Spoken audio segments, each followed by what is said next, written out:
भी देख लो, अब देख साफ है तो इसमें पता लगता है।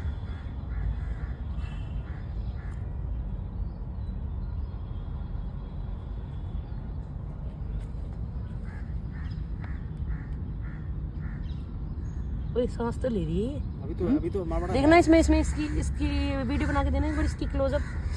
ये मोर है यहाँ पर KFC के ऑपोजिट एयरपोर्ट के अंदर, कार्गो के अंदर। कौन से ठीक है यहाँ पे।